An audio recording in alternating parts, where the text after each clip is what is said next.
Que lo sabía, lo sabía. Muchísimas Siempre... gracias a todos por aguantar este problema técnico de última hora. Muchísimas gracias por aguantarnos a las 8:20 de la noche, 20 minutos. Ya estamos aquí. Vamos a Bien. hablar. Ahora sí, ahora de verdad. Exacto, sí. Vamos, Esta es la vamos a buena, esta hablar es la de buena. Compartir casa con el hombre interminable, libro que ha traducido Luis Alice, que está enseñando ahora mismo. Muchísimas gracias, Luis, por estar aquí. También para comentar el libro está nuestro compañero David Heredia. Muchísimas gracias, David, por no poder. No tener bien puesto el micro porque ha sido salir a entrar y volver a entrar. Sí, sí, al Y final sobre todo, tenía que ser yo. gracias a todos vosotros por estar ahí, aguantarnos y sobre todo por disfrutar de nosotros haciendo el tonto intentando hacer funcionar esto. Bueno, el libro lo tenéis ahí, Muy lo podéis bien. comprar en Taquetombo Books. Sí. Y ahora, si quieres, empezamos otra vez O en a. Wikitienda, En si tienda. O en Wikitienda también, es verdad, claro. Sí, de hecho, Evidentemente. si vas a todos tus libros, hay una lista de todas las librerías que lo tienen y ya son más de 40. Genial. Y bueno, yo de vez en cuando miro a ver si está ya por FNAC y por Corte Inglés y todo esto, pero bueno, es posible que haya sitios donde no haya llegado todavía, pero en teoría, si vais a vuestro punto de venta habitual y lo pedís, os lo deberían conseguir. Exijo una presentación en la FNAC.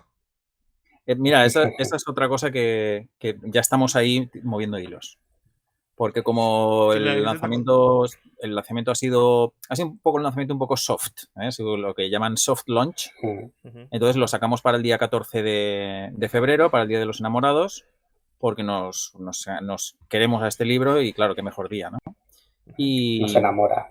exacto. Y bueno, la historia del libro básicamente es que es un libro escrito por Steve Alpert, que es el antiguo ejecutivo norteamericano que trabajó 15 años en Studio Ghibli.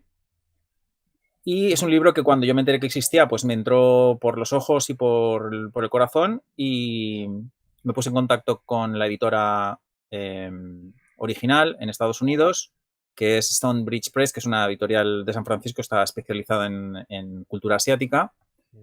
Y le conté que me interesaba la situación del libro en España, si alguien estaba interesado en el libro, si alguien había preguntado por él, si los derechos seguían disponibles, si alguien que iba, porque yo lo que quería era traducirlo. Entonces, pues la buena gente de la editorial me escuchó cuando les dije que yo podía intentar ver si editoriales de aquí de España podían estar interesadas. Y ahí es donde entra la figura clave en esta edición, que es María Ferrer, la editora jefe de Taquetombo Books y colega y amiga y antigua compañera de Correrías Otakus. Y, nada, pues lo hicimos realidad. Hemos hecho este proyecto, digamos, colaboración entre Taquetombo Books y Nagara Boishi. Y cuando terminé de hacerle esa primera pasada a la traducción, pensé que quién mejor que David Heredia, que tiene un currículo ya impresionante de haber escrito libros de divulgación sobre anime y que es uno de los mayores expertos, si no el mayor experto de anime que tenemos en España. Habría que poner a los que lo sois ahí en un ring a ver quién acaba. En un ring de esos de barro, ¿no? De Luis En Alice. una habitación con un cuchillo en medio. El único que, No, el no, Madre último mía. que, el último sin que Me sangre. salga. parece, me parece que os habéis equivocado, que habéis invitado a otro David Heredia o algo, porque no coincide la descripción con el artículo. Yo soy el de AliExpress, ¿no? Cuando lo pides y cuando te llega, yo soy el que no tocaba. David, Bueno, Pero bueno, no te hagas bromas de menos aparte. o te acabamos con tu vida. De una manera, Sí, de a una eso manera perro. nada, divertida. nada. Cuidado que te lo cierran por violencia el canal. Eso es verdad. Bromas aparte, de verdad fue un lujo contar con la ayuda de David porque además de escritor, porque él ha escrito ya varios libros, tiene mucha experiencia, él sabe exactamente de todo, casi todas las anécdotas que se cuentan en el libro o le sonaban o las conecta con algunas que sí que sabían, porque algunas son inéditas no se habían sabido nunca. Y por supuesto, cualquier cosa que tuviera que ver con las propias películas de Estudio Ghibli que se mencionan en el libro, pues quién mejor que él para asegurarse de que todos los detalles estaban correctos, que no había ningún dato fuera del sitio y que el libro se leía con la fluidez que entendemos que era necesaria para que pues, os gustara, os entrara muy bien, que empezarais a leerlo y no pudierais dejarlo, ¿no? Entonces, pues gracias a esas son las principales personas, ¿no?, a las que tengo que dar las gracias. Y por supuesto a toda la gente que lo está comprando, que es decir, tenemos alguna noticia, ¿no?, de que se ha vendido ya alguna copia, pues a través de la web de Taquetombo, también de la web de Goki, que es la tienda que lleva mi pareja. Entonces, pues poquito a poco, yo creo que hay gente que ya está recibiendo sus copias. El otro día estuvo por aquí Jonathan Vera en Valencia, le regalé también una copia. Entonces, poquito a poco yo creo que lo vamos a ir promocionando e intentando que, pues por supuesto, lo de hoy es también parte de ese ímpetu, ¿no? Además, ahora, me apunto que os tengo que mandar, por supuesto, copias a vosotros. Muchas gracias. Bueno, gracias. a David, evidentemente, porque como por el trabajo que también que ha hecho previo, que no sabía que había... Totalmente. Que menudo... Ya solo con esos repasos que he hecho al libro, ya me lo he leído varias veces, pero ahora es que me lo leería otra vez, porque es que es una maravilla. Ahora vamos comentando cositas, ¿no? Lo vamos desgranando. Claro. Pero es que es un libro que de verdad, si os gusta, o sea, ya no solo Ghibli, si os gusta el anime o el cine en general, es que cuenta una serie de cosas que son tremendas.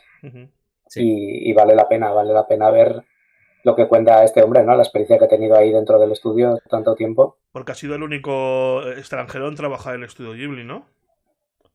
Él fue el primero. Y de hecho, él fue el primero, creo que luego sí que han habido más, pero él fue el primero y entró ya directamente a un puesto de bastante responsabilidad. De hecho, él llegó a ocupar el cargo de uno de los cargos de vicepresidencia, ¿no? Él era digamos, un alto ejecutivo dentro del estudio.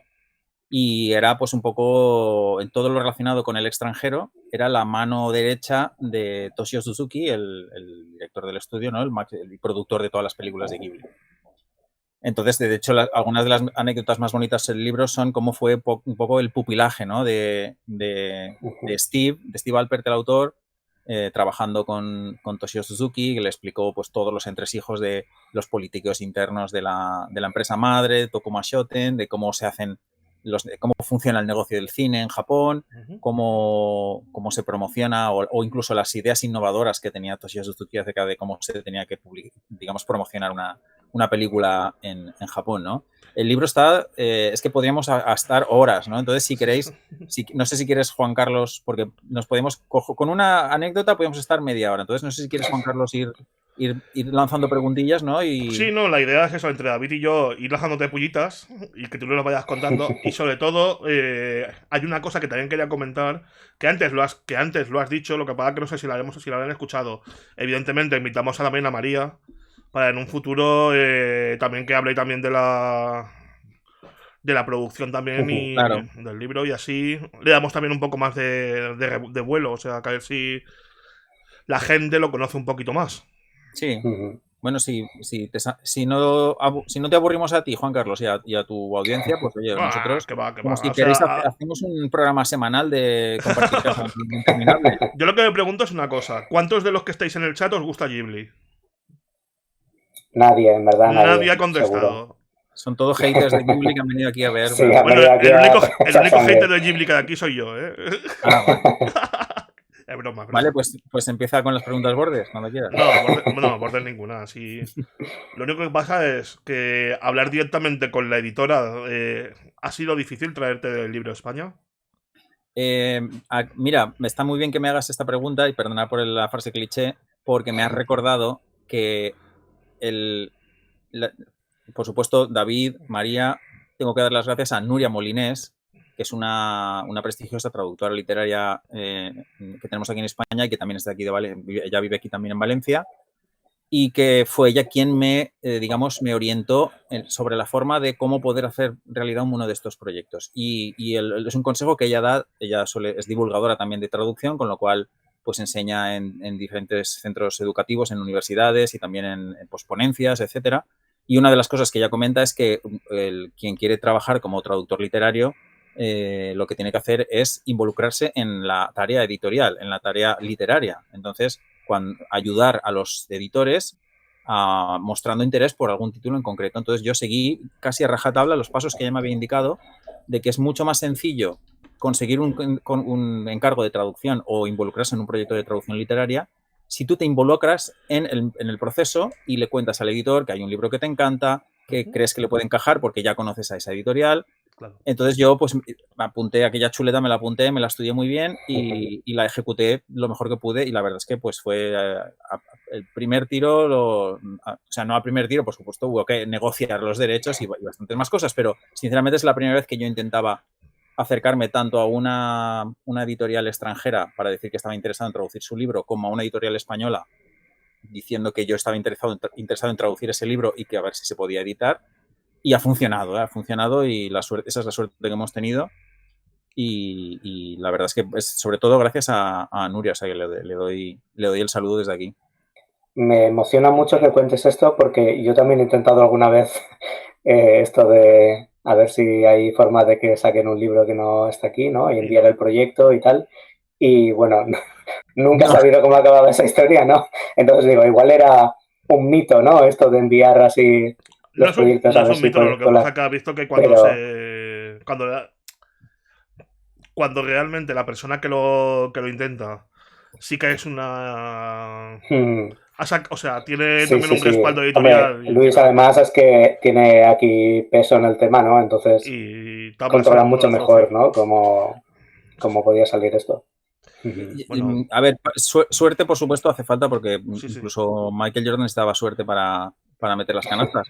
Pero aquí el hecho de que yo me esforzara en explicarles muy bien a la editorial hasta qué punto yo incluso me sentía identificado con el autor porque tenemos un perfil muy parecido, ¿no? Él empezó estudiando cultura asiática y oriental en la universidad, que inicialmente quería ser traductor y terminó trabajando en una empresa japonesa donde había prácticamente ningún extranjero a su alrededor. Yo cuando entré en la empresa japonesa en la que estuve 7 años, que fue Bandai Namco Games, había muchos más extranjeros, pero claro, muchas de las experiencias de la adaptación cultural que supone irse a vivir a Japón y trabajar codo a codo con japoneses, muchas de las cosas que él cuenta aquí en versiones un poco más parecidas y más adelante en el tiempo las viví yo también, ¿no? Cuando estuve allí. Entonces me tocaba la fibra sensible también por la parte personal, ¿no?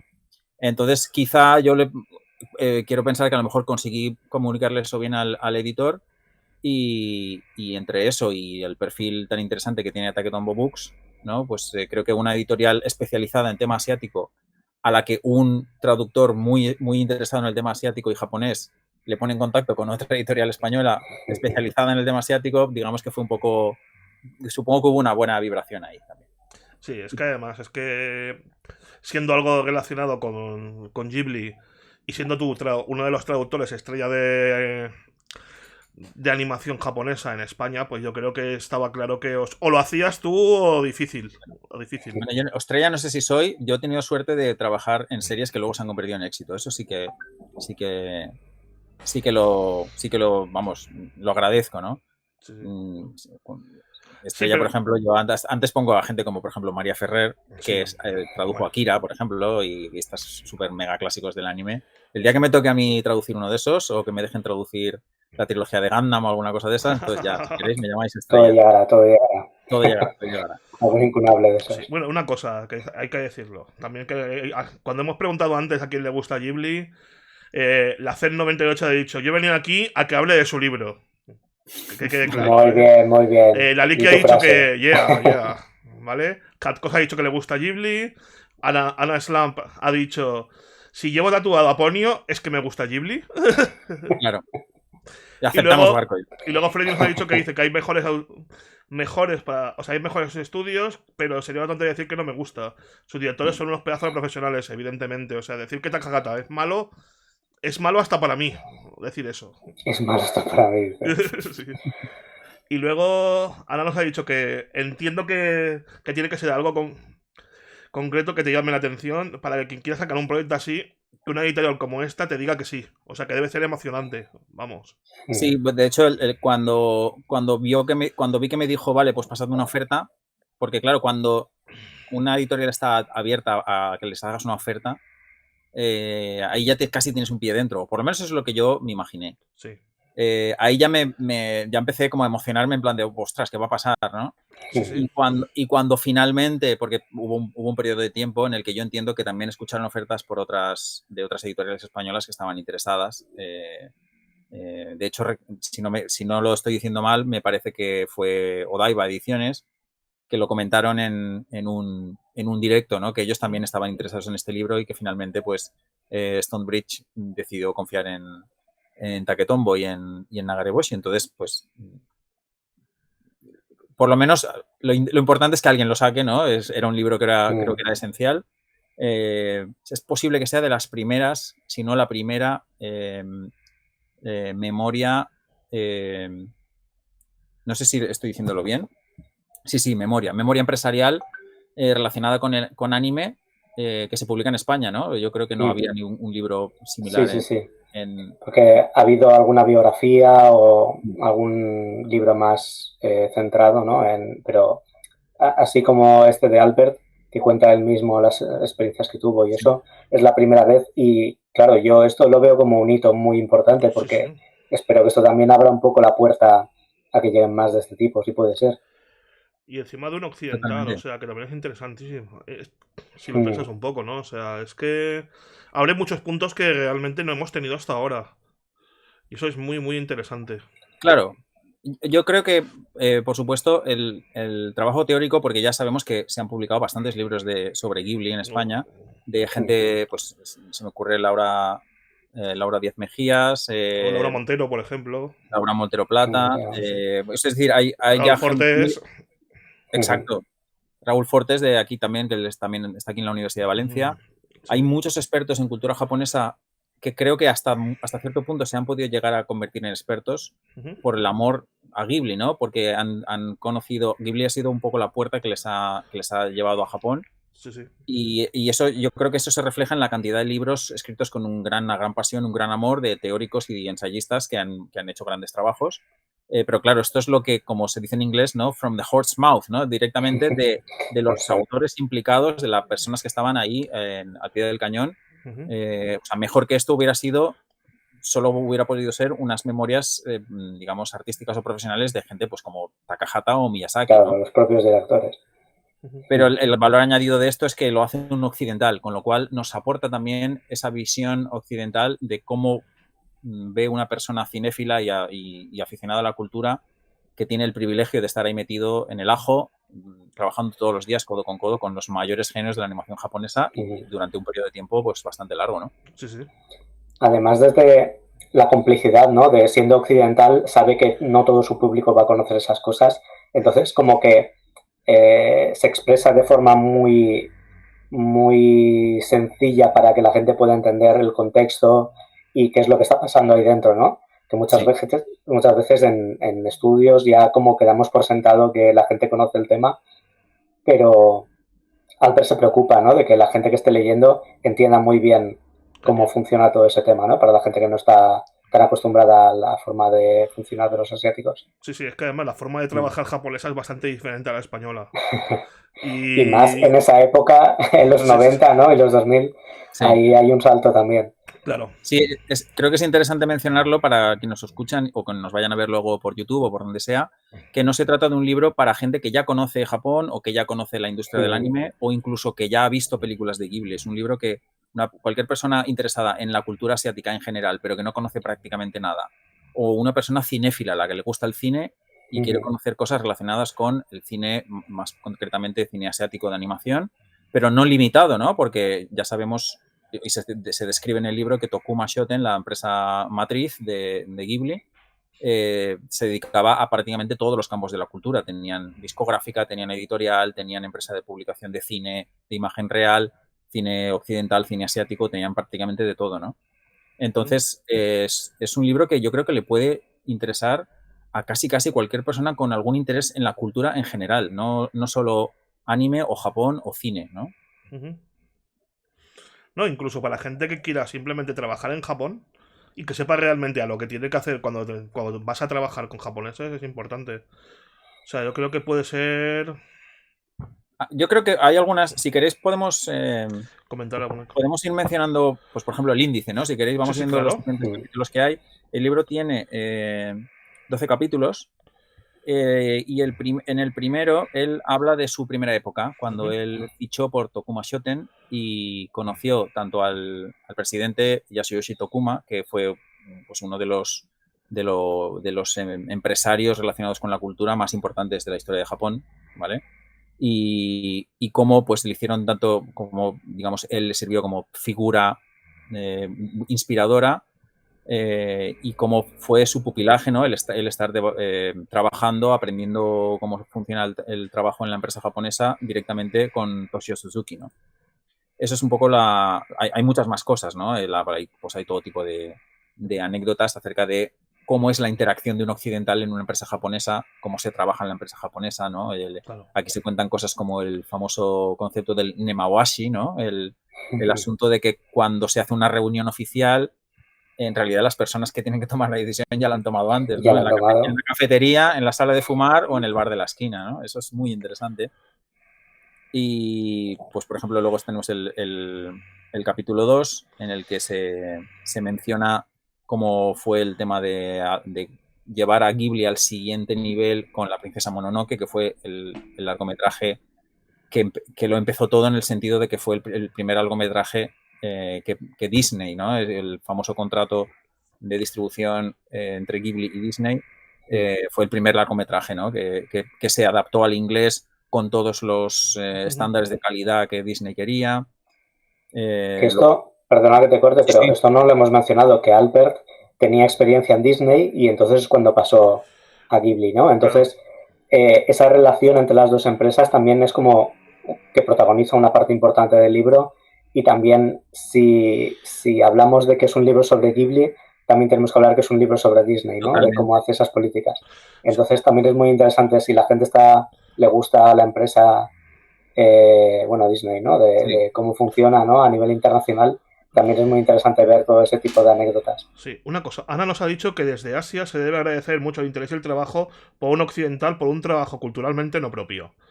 O sea, que quiere decir que le gusta que se interese, saber que nos interesamos en su mundo y nos mojamos por completo sin saber que se va a llegar al éxito, sino por gusto, vamos. O sea, realmente de manera altruista. Vamos, es un halago hacia ellos, quiero decir, al hacer eso.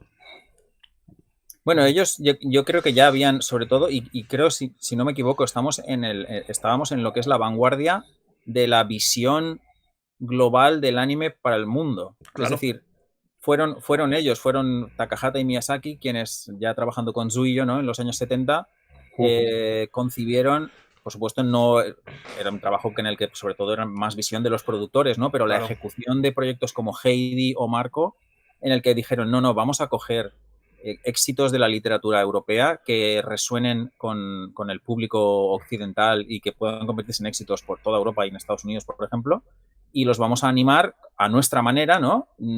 Con la máxima calidad que nos permite la animación limitada, y vamos a hacer trabajos de la mayor capacidad artística que podamos, ¿no? Y convirtieron el anime en un éxito. Es decir, hay un antes y un después de Zuiyo y de la participación de Miyazaki Takahata en el anime televisivo, ¿no? Y esto creo que es una evolución. Los episodios que se cuentan aquí en este libro son una evolución de esa visión. Claro. Porque, por supuesto, Miyazaki hacía películas para Japón, eran películas estrictamente japonesas, pero ya había un respaldo de que eran películas que tenían un potencial global, ¿no? Y Toshio Suzuki estaba de acuerdo, y por eso se firmaron esos contratos con Disney y se imaginaron esas campañas promocionales para que las películas llegaran a todo el mundo. Si quieres, os voy comentando más. El episodio 3 se llama Guerras Culturales, donde se habla de cosas como se promocionó Mononoke, la princesa Mononoke, intentando llevarla, pues, a festivales. Hay una anécdota muy curiosa de que una de las primeras proyecciones internacionales que se iba a hacer de la princesa Mononoke fue en Rusia, que no voy a decir cómo acabó porque es muy interesante, pero hay una de las anécdotas más chulas del libro está ahí, y que yo cuando he puesto algún tuit en la cuenta de compartir Ghibli, intento hacer una broma con la cosa de cuánto pesa la princesa Mononoke, ¿no? Y la respuesta correcta es de más de 100 kilos, ¿no? Entonces, si lees el libro te enteras exactamente a qué se refiere eso, ¿no? Otro episodio es Guerrero de la Carretera. Esto es, creo que se narran unas cuantas crónicas de cómo fue viajar a Estados Unidos para promocionar tanto La princesa Mononoke como el resto de películas de Ghibli que se suponía que iban a entrar gracias a Disney y van a ir poco a poco penetrando en el mercado tanto americano como europeo. Luego, pues está Jóvenes Sed Ambiciosos, en el que se habla mucho de Disney si no me equivoco, aquí es donde se comenta la famosa reunión entre Yasuyoshi Tokuma y el presidente de Disney Correcto. de la época en Tokyo Disney World. Luego aquí ya entramos en narrativas un poco más detalladas de cómo fue promocionar la versión, cómo producir y promocionar la versión en inglés de La princesa Mononoke, que fue la primera película que Disney iba a promocionar con gran fanfarria en Estados Unidos, que finalmente se hizo a través de Miramax, ¿no? Porque como recordaréis, Princesa Mononoke es una de las películas de Ghibli, que tenía un contenido más adulto, ¿no? En comparación con las anteriores, ¿no? Tenía escenas de violencia, tenía una temática un poco más oscura, un poco más sofisticada a nivel de las motivaciones de los personajes. Eran personajes que en gran parte eran ya adolescentes más mayores o incluso adultos, ¿no?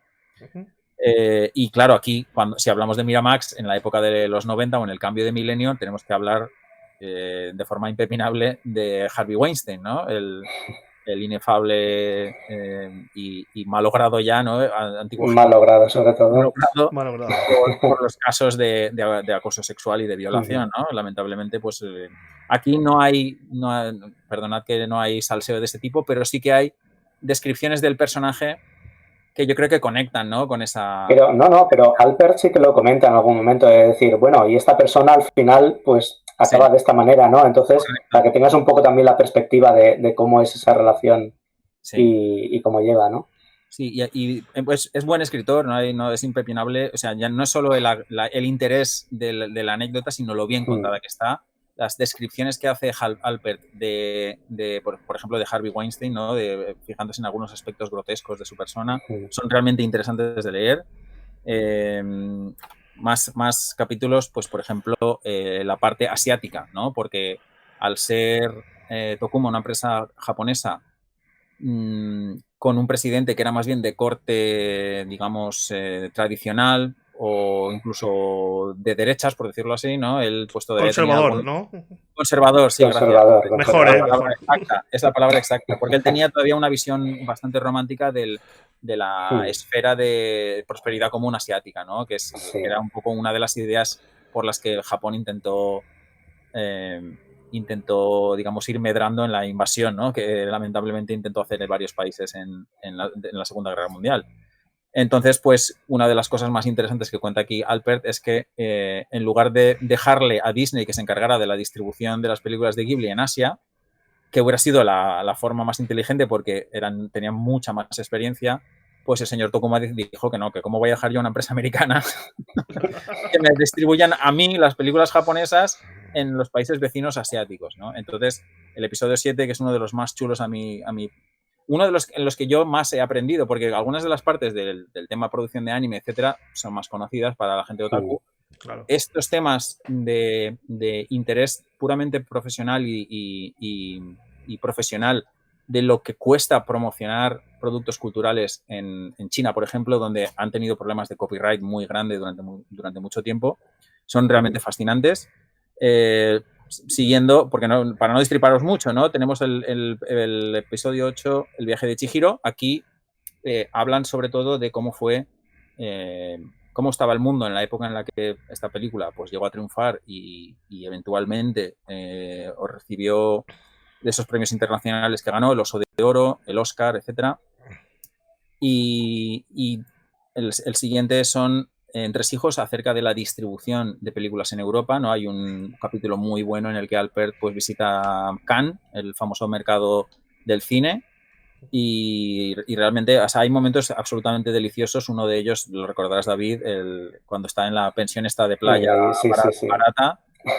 Y ese momento en el balcón. El mágico. momento en el balcón. Es muy bonito ese, muy bueno. No hagáis spoilers. No. Estamos diciéndolo justito para que la gente le coja el gusto a ver si ¿sabéis se lo lee. a qué nivel de vuela pluma estamos hablando de esto? O sea, realmente no estamos entrando prácticamente en ningún detalle. En nada. El episodio 10, a mi gusto quizás sea el más interesante de todo el libro, es en el que se detalla cómo fue el proceso de producción del doblaje de La princesa Mononoke en inglés y también a nivel personal, el que más bonito me pareció, el de traducción ¿vale? De la traducción del japonés al inglés y luego adaptación del inglés para doblaje que corrió a cargo de Neil Gaiman, ¿no? Nada Ostras. menos. Entonces, aquí hay una retahíla de episodios maravillosos que van tanto desde cómo se hizo ese guión como los problemas y negociaciones y conflictos con Harvey Weinstein y Miramax, como las tensiones de cómo se llegó a doblar esa película, porque hay unos detalles de cómo se llegó a doblar esa película que son absolutamente fuera de los estándares de cómo se dobla. O sea, se cine. podía hacer una película sobre cómo se dobló la película, porque de verdad que el proceso que hay ahí es muy, muy bestia. Supongo que recordarás, David, la parte de cómo se mezcló la película. Sí, sí. Bueno, es que estás diciendo que a ti te parece maravillosa esta parte, pero a mí solo me trae flashbacks de guerra, porque es que toda la serie de problemas que tienen, de cómo intentan solucionar para que encaje el texto y lo doblen y... Bueno, ahí hay una serie de cosas Era 91 por ahí, ¿no? Cuando estarían haciendo 91, No, 92. 98. Ah, 98. Bueno, 98 en Estados Unidos ya. Vale, Estados Unidos, vale, estaba pensando... 97 en Japón, 98 en Estados Vale, Unidos. sí, perdona, es porque me he ido a los 91. No, es que estaba pensando, o sea, ahí también utilizaban todavía Super 8 para mezclar pistas, ¿no? No, ahí ya... ¿Era digital? Ahí ya había algo bastante digital, ¿eh? Las mesas para mezclar, o sea, digamos, las mesas donde se hacía el mix de audio, sí. Ya eran en su mayor parte eran digitales. Mejor. Sí. Porque si cuando has empezado a hablar de guerra, yo ya me olía eso y eso sí que era realmente una guerra poder hacer cosas con eso. Ahora mismo no recuerdo en qué parte está. Es posible que esté en uno de los primeros en el tema de Disney. Hay un episodio maravilloso acerca de una pelea que hubo entre Ghibli y Disney por los materiales videográficos en cintas de Betacam profesional que se iban a usar para hacer las duplicaciones en VHS. Entonces no os voy a decir qué, porque es que es maravilloso leerlo, pero hubo una peleita entre Disney y Ghibli con viajes de ejecutivos de un lado al otro del charco. Buenísimo, Esa es una muy, muy buena. Con Disney han topado, Y luego está... pero muy buena, muy buena. Luego está el episodio 11. La verdad es que es muy difícil elegir uno. En el episodio 11 se habla del fallecimiento de Yasuyoshi Tokuma, del funeral, ¿vale? Si alguna vez queréis... O sea, seguramente no... Me voy a tirar un moco, ¿vale? Seguramente no sé si me equivocaré, no lo sé. Pero es muy posible que no haya una mejor crónica de un funeral de una personalidad japonesa traducido al español o escrito en español mejor que la que hay en este episodio 11. Porque la descripción que hace Albert del funeral de Yasuyoshi Tokuma realmente es que es emocionante. O sea, solo de recordarlo ahora me estoy emocionando, de verdad, de lo bien descrito que está todo, de la gracia de alguna de las cosas que pasaron en ese funeral, de la narración relacionada con... Es que todo, la mujer, la viuda de Tokuma, el pollo que le monta ahí al del banco. Bueno, es que de verdad hay impresionante. Cada cosa ahí. Pero además que es una cosa que se acumula, ¿no? Porque durante todo el libro te está hablando sobre la figura de Tokuma y de, bueno, todas las excentricidades que tiene el hombre y lo especial que era. Y entonces eso acaba desembocando en que al final, pues, el señor muere, ¿no? Y llega a este funeral en el que él también asiste un poco de rebote casi porque no hubiera tenido por qué, ¿no? Pero en ese momento él ocupaba un cargo ya importante dentro de Ghibli y ya tenía que estar presente, ¿no? Pero claro, su visión occidental del tema es que él, o sea, en todo el libro ya narra fantásticamente, pero es que este episodio en concreto es fascinante a todos los niveles, porque el tío, en fin, te lo cuenta todo con mucho detalle y no sabes si reír o llorar ya en ese momento porque todo lo que está contando es tremendísimo, sí. Las dos cosas, yo creo. Es para reír y llorar porque es que además nos ofrece una visión, ya no solo que un occidental que conoce muy bien Japón y conoce muy bien la cultura japonesa, sino alguien que conoce los entresijos de politiqueos entre las personas más importantes que estaban involucradas en ese momento, ¿no? Porque coincide, y espero que esto no sea mucho spoiler, pero coincide con que en ese momento Tokuma estaba al borde de la bancarrota. Entonces, el hecho de que justamente cuando la empresa estaba al borde de la bancarrota y se la tenían que repartir entre los acreedores de los bancos japoneses que habían prestado dinero y se tenía que dilucidar quién iba a heredar la empresa, qué iba a pasar después, toda la gente que tenía una relación con el señor tan carismático que era el señor Yasuyoshi Tokuma, pues de verdad es que yo creo que hay como 2 docenas de anécdotas solo en el episodio del funeral que son todas para enmarcar. Y luego tenemos el episodio 12, que es el último, que es DirecTV, que no es de los más vistosos, pero es uno de los más interesantes y es el episodio con el que termina el libro. Como epílogo está muy bien, ¿eh? Como epílogo no, es como que es una cosa separada todo lo que está contando, pero sí, como que cierra todo eso que está contando a la vez. Entonces está muy bien también para darle un poco ya el empaque final. Sí, totalmente. DirecTV es una plataforma de televisión por vía satélite y pues hubo un pequeño boom y una burbuja, con pinchazo de burbuja de plataformas de emisión de contenido audiovisual por vía satélite en Japón, justo en esta época, ¿no? en la que falleció el señor Tokuma y se pues más o menos se dividieron las empresas que formaban parte del grupo y se cuentan cosas realmente interesantes que sería imposible saberlas si no te las cuenta alguien que está involucrado. Y hay una anécdota aquí que yo cuando la leí casi que me caigo de la silla. O sea, es una de las últimas anécdotas del libro, con lo cual yo creo que es la motivación perfecta para leerlo sabiendo que al final te vas a enterar de una cosa. Cualquier persona que se lea este libro y se lo acabe se va a enterar de una cosa que os vais a quedar los ojos como platos, de verdad. O sea, y a los más altos niveles relacionados con, pues yo qué sé, incluso geopolítica y no digo más porque voy a la lengua, pero de verdad. Es casi como de estas conspiraciones mundiales que hay ahí, ¿no? Y de pronto te la suelta y es como, ¿pero qué me estás contando aquí en este libro? Y además muy loco, muy loco. El momento en el que Toshio Suzuki se la cuenta es que iban los dos en el coche. El autor Steve Alpert iba muy enfadado por una cosa que pensaba que la empresa había hecho fatal. Y el hombre este dijo, mira, si cierras la boca, te lo cuento. Y aparcó el coche en el arcén para pararle y contarle la historia. Es como, aquí que no hay micrófonos, te lo voy a contar. Uy. O sea, que es a nivel... Muy alto nivel, ¿no? Muy alta espera. Sí. Muy alto nivel, muy alto nivel. Vamos a reventar. Esperamos que pues, si os interesa el libro lo compréis y lo disfrutéis por ahí, porque realmente... Creo que es un gran colofón. Bueno, creo que has hecho un gran hype. La gente no está comentando porque está escuchándonos a nosotros. Si alguien tiene alguna duda, que vaya comentando. O si quiere preguntarle algo a Luis, esta es su casa. Podéis preguntar lo que queráis. A ver, a Luis y a David, porque David claro. Conoce el libro. Si yo me lo sé de pe a pa, él se lo sabe de pa a pe. O sea, es como, en muchos aspectos lo hemos parido juntos también. O sea que... Claro.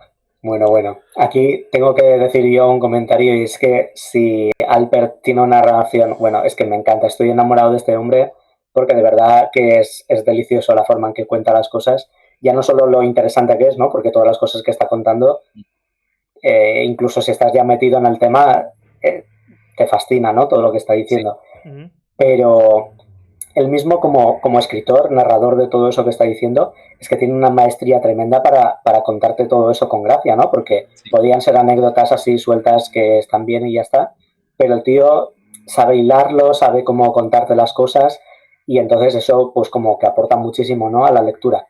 Y eso ya de por sí hace que el libro sea maravilloso. Pero es que entonces viene Luis y dice, voy a traducir esto con la misma maestría, ¿no? Entonces, está aquí en castellano precioso y te lo está contando fantásticamente. Entonces, que tengamos este libro aquí en España me parece ya glorioso, pero que encima sea tan rico y fascinante como era el original, yo creo que eso es una cosa que tenemos que celebrar, ¿no? Porque es que tenemos aquí un nivel alto de publicación. Me pone rojo y todo. Menos mal que he puesto No, pero esto es real, esto es real. Es que es difícil traducir. Ya es difícil traducir un libro que encima que el traductor conozca el funcionamiento directamente de la industria a la cual está traduciendo y que encima después también conozca también el mundillo y las referencias históricas, etcétera. O sea que es imposible que se junten mejores actores para poder hacer un libro de una mejor manera, creo yo. Bueno. Sí, yo creo que tanto por la parte de María como por la parte de David como la mía, en muchos aspectos se junta el hambre con la ganas de comer. O sea, aquí un poco. Ha cuadrado todo sinceramente muy bien. Y tengo, o sea, enlazándolo con lo que has dicho, David, de que el libro se lee bien y que el lenguaje, la traducción estaba bien, ahí tengo que otra vez darle las gracias a María, porque cuando le dije, vale, ya lo hemos revisado, me dijo, revísalo otra vez. Revísalo otra vez, porque Sí, esto no está. sí. Esto no está. Y pues cosas que yo como profesor de traducción enseño a mis alumnos, yo había cometido varios de esos errores, ¿no? De dejarte llevar por la sintaxis inglesa, caer en calcos que inconscientemente pues los acabas metiendo y no te das cuenta, incluso aunque lo leas semanas después de haberlo escrito, no te das cuenta. Y pues tú, David, me encontraste bastantes, los arreglamos, pero no los vimos todos. O sea, es decir, al final 6 ojos ven más que 4 y cuando le pasé la traducción a María Ferrer, que pues yo creo que del rollo nuestro es de las mejores que ha habido, pues dijo, esto no está. Y ahí, al principio dije, ¿cómo que no está? Pues sí, nos hemos descuernado, ¿no? Entre traducir, revisar, o sea, le dimos bastantes vueltas, ¿no? Sí, sí, pero incluso así sí, me se escapa. Exactamente, incluso así. Y además lo hicimos en una parte del proceso que no deberíamos haberlo hecho porque el libro ya estaba maquetado. Y eso es una cosa que, pues, también culpa mía por falta de experiencia. Esta es la primera vez que hago una traducción literaria y he aprendido un montón. O sea, ahí, vamos, ha sido una experiencia realmente ilustradora, ¿no? Para mí en ese sentido. Y pues nada, eso, sobre todo gracias a María, que gracias a su visión y a su capacidad de decir, oye, no, esto no está bien, pues hubiera sido muy fácil decir, bueno, sí, está pasable, ¿no? La traducción está mucho mejor de lo que podía haber estado. Cosas pequeñitas que afectan mucho, como el estilo, la sonoridad de algunas frases, la naturalidad de algunas frases. Si María Ferrer no me llega a decir, revísalo una vez más porque esto no está todavía, no estaría. Entonces, en ese sentido, me alegro también de que el libro haya salido un poquito más tarde de lo que pensábamos, porque se ha hecho ese esfuerzo adicional para que esté, sinceramente, prácticamente lo mejor posible. No, como tiene que ser. Bueno, nos ha dicho la CEN98 que hace tiempo que leyó que El viaje de Chihiro fue hecha aparte con la intención de ganar el Oscar, apelando a una audiencia más occidental. Y no sabes si es real eso. Y por cierto, Freddy también ha dicho que doble proofreading. Doble o triple. Proofreading. Yo creo que lo revisamos 3 veces el libro, ¿eh? Sí. Triple. Bueno, por lo que os digo. Pues eso, la CEN ha dicho lo que Chihiro se hizo exclusivamente de manera occidental para ganar el Oscar. Yo creo que no, o sea, no creo que...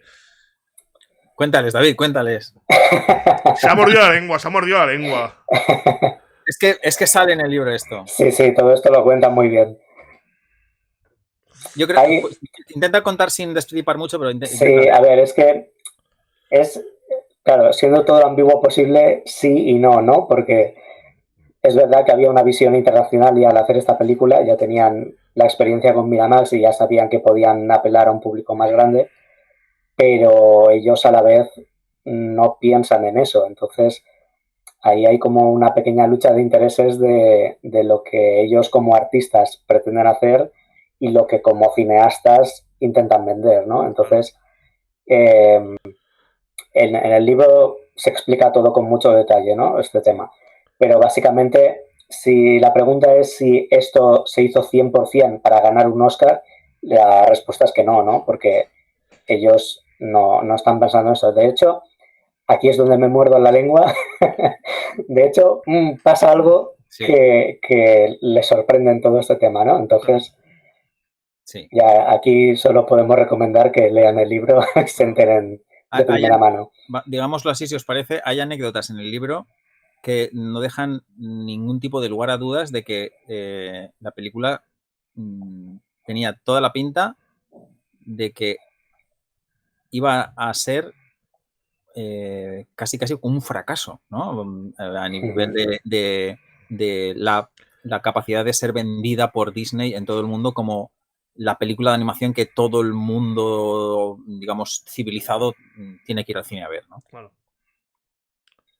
De hecho, y esto ya, aquí sí que me arrimo un poco al destripe, pero todo este tema ha sido siempre como muy...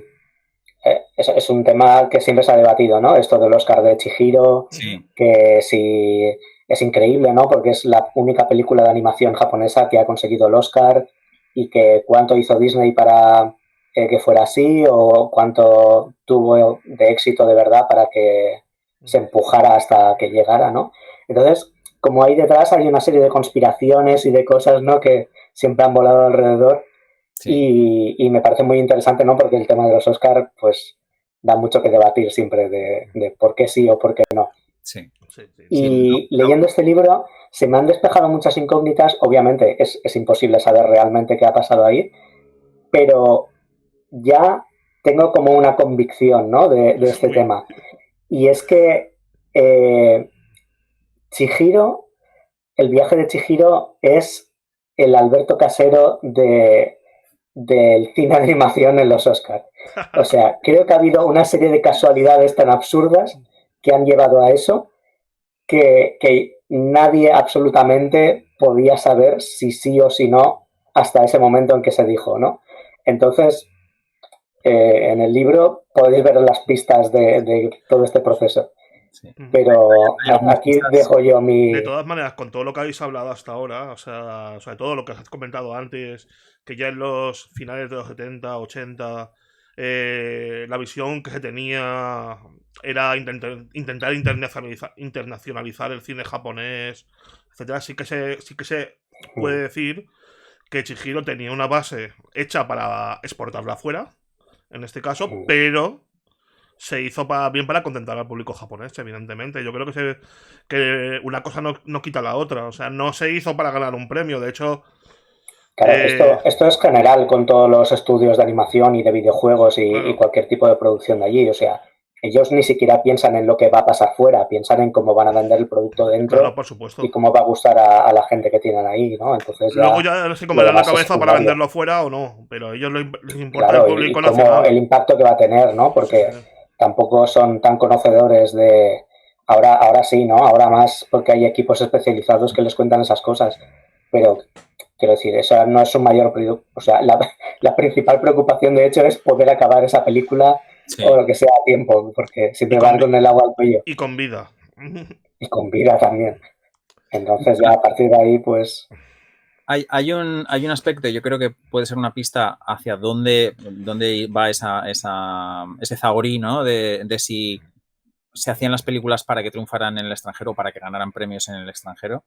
Se dan muchas pistas acerca de por dónde va a dónde va ese camino. Al principio del libro, cuando se explica hasta qué punto Ghibli es un estudio muy japonés en el sentido de que la visión del director es respetada al máximo por el productor. El productor interfiere lo menos posible o nada en la visión artística que el director quiere plasmar en su película. Y el propio Alpert te indica que esto es muy distinto a cómo se harían las cosas en estudios de animación occidentales. De hecho, la escena en la que lo ejemplifica es la famosa escena en la que Ashitaka persigue a San, ¿no? Cuando están en la aldea de Tatara, ¿no? En la película de Mononoke, y Miyazaki se empeña en que cuando Ashitaka sube al tejado, allá hay unas tejas que se rompen de cierta manera y caen, pues, mostrando hasta qué punto el cuerpo de Ashitaka es mucho más pesado que el de San, ¿no? Y Alpert dice, esto en una película que está a riesgo de no llegar a tiempo, que ya se han gastado millones de dólares, ¿no? En terminarla, etcétera. En una película occidental seguramente el productor diría, no, vale, estaría genial poder hacerlo, pero no lo vamos a hacer. Pero corta. Y aquí fue todo lo contrario. Es decir, señor Miyazaki, usted dice que esto es importante para que la película tenga la calidad que usted cree. Sí, a dibujar tejas con todo el detalle, ¿no? Claro. Y eso es un ejemplo muy bueno de hasta qué punto prima sobre todo la visión creativa del autor y digamos que la comercialización de esa obra creativa, esa obra artística, se adapta a lo que ya existe. No creo que sean productos digamos, de mercadeo, ¿no? Pero lo contrario también es cierto, porque también se ve mucho en el libro de cómo cuando sí es necesario cambiar algo, hay una persona concreta que es la que mueve, ¿no? El tema para que las aguas vayan hacia otro cauce. O sea, es el que se encarga de dirigirlo, ¿no? Encauzarlo. Claro, hay una mano en la sombra, ¿no? Que maneja esas cosas, pero también interfiere lo mínimo posible, eso es verdad. Sí. Pero también hay casos en que es necesario, ¿no? Entonces, Sí. ¿cómo sorteas ese muro? Pues hay una manera. Nunca mejor dicho, un muro, porque es que además, siendo Ghibli, habiéndose creado como fue creado por dos grandes creativos, dile tú a Miyazaki o a Takahata que tienen que cambiar algo. Sí, básicamente. No puedes, o sea, es que además también en base a la cultura también de Japón, a una persona de ese nivel y sobre todo de esa edad, tú no le puedes toser por el sistema de... Pero entonces aún tenían un poco de margen, creo yo, porque ahora se ha mitificado mucho con el tema del Oscar, pero esto recordemos que es justo antes. Sí. Entonces ellos tenían como un bagaje ya de que eran creativos muy famosos, Sí. pero empezaron a ser famosos de verdad en los 90. Antes eran gente que estaba ahí haciendo anime igual que otros. Sí. Entonces, aquí como que todavía se podía... decir algo, no sé, decir algo, sí. Pero no, o sea, ahora mismo no. Ahora ya es otro tema esto. Si acaso, si tengo que achacar una cosa a este libro, sí. Es que hay... Bueno, o sea, Alpert obviamente sabe qué es lo que queremos leer, ¿no? Entonces, habla especialmente del trabajo de Miyazaki y de cómo esas películas, el trabajo que hizo en ellas, ¿no? Y en cambio, pues obviamente deja más al margen a Takahata, que es el otro que estaría allí también en esa época. De hecho, justo entonces estaba trabajando en Mis vecinos los Yamada y de esta producción pues no se habla. Pero entiendo también porque Takahata también es como que él mismo estaba al margen de Ghibli, ¿no? Entonces, esa producción estaba en paralelo, pero era una cosa aparte. Y entonces no se mete mucho en ese tema. Pues pero claro, como especialistas aquí que nos gusta el tema del anime y tal, también hubiera sido interesante ver cómo manejaba eso, ¿no? De la figura de Takahata en todo esto. Sí, lo que pasa es que siempre... Bueno, perdón que te cortes. No, tranquilo. Es que yo creo que el problema también es que la gente, cuando hablamos de Ghibli, siempre hablamos de Miyazaki, siempre está... Claro, Takahata es la cara visible, es la cara de ahí, pero... Justamente iba a mencionar eso, ¿no? Que si uno de los problemas, pues sí es un problema, no sé si es un problema, pero que una de las peculiaridades de la afición que ha habido a Ghibli en Occidente es que se ha centrado todo mucho en la figura de Miyazaki, muchísimo, ¿no? Y se ha obviado a Takahata, que creo que también es una figura mucho menos mediática, incluso en Japón, por voluntad propia, ¿no? A pesar de que algunas de las mejores películas de Ghibli son de Takahata, ¿no? Y que de hecho se rumorea o se comenta, es uno de los tropos, ¿no? que hay dentro de la industria del anime relacionada con Ghibli, y es que Miyazaki hacía películas para que le gustaran a Takahata, ¿no? Él casi que le tenía como único espectador al que quería agradar con sus películas, por la admiración que le tenía de todo el tiempo que había trabajado con él en Nippon Animation, en Suiyo y previamente, ¿no? En otros estudios. Sí. Y creo que, pues, no sé si es malo en el sentido de que pues, se mitifica mucho a Miyazaki, pero sí que es cierto que este libro en realidad es una especie como de versión en inglés, corregida y aumentada, de un libro, de la versión anterior del libro que salió directamente en japonés, que Alpert escribió en japonés para el mercado japonés, es decir, este libro existió antes en su versión japonesa para el mercado japonés, y el título era... yo, que soy un gaijin, el hombre que vendió Ghibli al mundo, ¿no? Ese es el título, la traducción literal del libro en japonés. Y luego el título este de Compartir casa con el hombre interminable viene porque posteriormente se hizo un documental sobre Miyazaki, si no me equivoco fue sobre la producción de... Del viento se levanta. El viento se levanta, exacto. La NHK hizo un documental muy detallado acerca de cómo fue la producción de esa película y se titulaba El hombre interminable, ¿no? O Waranai-hito, si no me equivoco, creo que era en japonés. Entonces, esa fue un poco la motivación de Alpert para retomar todo aquello que ya había narrado en la versión japonesa del libro, escribirlo en inglés y publicarlo con Stonebridge Press, que fue pues nuestra edición fuente para crear Compartir casa con el hombre interminable. Bien. La CEN 98 nos ha dicho que la duda de antes está resuelta, la de si estaba hecha por Perfecto. o no Chihiro. Podrás Vamos dormir con- esta noche, ¿no? Es lo Muy importante. bien. Vale, dile Y, que... y que tiene muchas ganas de leer el libro, por cierto. Vale. Bien, O sea, bien, ya bien. hemos conseguido algo. Bueno, gracias por seguirnos, me pica los cocos. Y bueno, a mí no. Me pica los- Ok. Vale. Me pica Y los Freddy, cocos. y Freddy nos ha dicho que Takahata empleó la técnica de mis vecinos, ¿no? Llamada para Kaguya. Sí, es la misma técnica de animación. Sí. Que se convirtió en la Bueno, película más cara. Bueno, es parecida. exactamente la misma, Es la no, pero base. sí, La base sí. de la misma técnica. Sí. La base de la técnica, quiero decir. Ujú. Y que se convirtió en la película más cara del estudio. Sí, en la película más cara ya es una gran Uf, película. sí. Mm. A ver, y a mí personalmente es una de las Correcto. películas que me ha dejado impresionado. O sea, la técnica cuidada, Fantástica, es mima. que es fantástica. Es poesía, ¿no? En cine, pero Sí, lo que Antes pasa de que que se no. me justamente olvide, por Sí. eso, Lo que pasa es que a todo el mundo no le gusta. Pero bueno, hay gente que no tiene gusto. pero eso digo que justamente por eso, como es más especial, tampoco es para todos los públicos, entonces cuesta más introducirla que las de Miyazaki, ¿no? Que normalmente Claro. son más comerciales en ese estilo. antes de que se me olvide mencionarlo, porque soy capaz de olvidarme, quería comentaros que el libro viene ilustrado, es decir, Oh, qué bien. no es Ujú. súper tocho, tiene fotitos, ¿vale? Entonces, Oh, qué bien. os muestro unas cuantas, ¿no? Tenemos una aquí de la princesa Mononoke, Spoiler. otra que tal por aquí, otra de mi vecino Totoro, O luego sea, en el tenéis. medio O sea, hay un inserto de fotos del autor con Eso varios está muy miembros chulo. del estudio Ghibli en las diferentes Genial. diferentes momentos de su estancia en el estudio. Realmente hay algunas de las fotos son muy interesantes y una cosa que quiero, porque también me da orgullo y nos costó, ¿no? Y aumentó el coste del proyecto, y es que todas estas fotos son licenciadas a Studio Ghibli. O sea, pagamos para tener los derechos de poder usarlas tanto en la portada, porque esto es una ilustración de un fotograma de El viento se levanta, Eso como es lo que. todas las fotos que hay en la tripa del libro, tanto en color como en blanco y negro.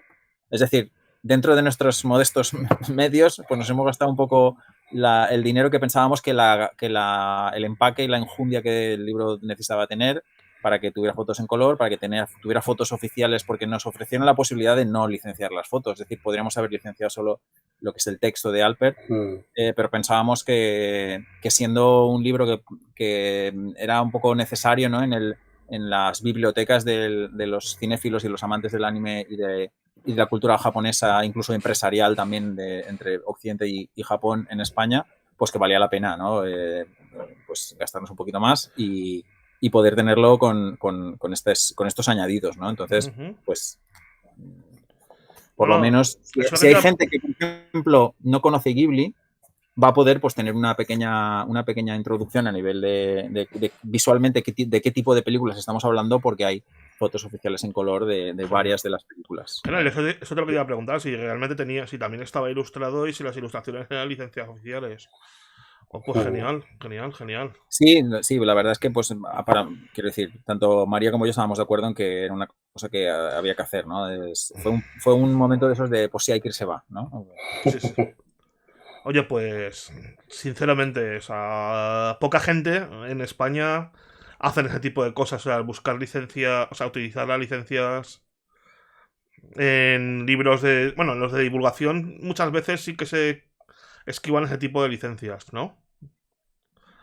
Por ejemplo, hay como una zona gris. Hay una zona gris. pero vosotros lo habéis hecho como toca, o sea, muy bien. Por cierto, nos dice Freddy que nos pregunta toca, Freddy. quiero decir, un libro de ensayo, un libro de teórico, Sí. está hecho como toca, es decir, tú luego le pones las fotos para ilustrar de qué estás hablando, porque digamos que la función divulgativa del libro es mucho mayor si va acompañado, es decir, si muestras imágenes de lo que estás hablando, ¿no? Claro. O sea, igual que citas un texto, estás citando la parte visual, ¿no? De eso que estás explicando. Entonces, aquí es que, claro, esto es distinto. Este libro, más que divulgativo, es un libro de cultura general, en verdad, ¿no? O sea, memorias en el sentido de que es un testimonio, ¿no? Es un libro testimonial de una persona que ha vivido todo esto en primera persona y te narra su vivencia. Y claro, para que tú, si por ejemplo aprendes de todo lo que es la animación japonesa, las películas japonesas de animación de Estudio Ghibli, gracias a este libro, pues tienes las fotos aquí para verlo, ¿no? Claro. En ese sentido, digamos que son fotos que están pues, comercialmente pagadas, ¿no? Licenciadas y explotadas, Claro. pero porque entendemos que es un añadido muy bueno para... Nosotros pensamos que mucha gente que quizá no haya... Sería difícil pensar en nadie que no haya entrado todavía en Ghibli porque oportunidades hemos tenido, ¿no? Pero quizá mucha gente que le interesa el mundo de la empresa, le interesa la cultura japonesa, digamos, desde un punto de vista menos relacionado con el entretenimiento. Más tradicional, ¿no? Más tradicional, exacto. Sí. Es un libro que yo creo que les puede servir como peldaño de entrada para muchas otras cosas. Sí.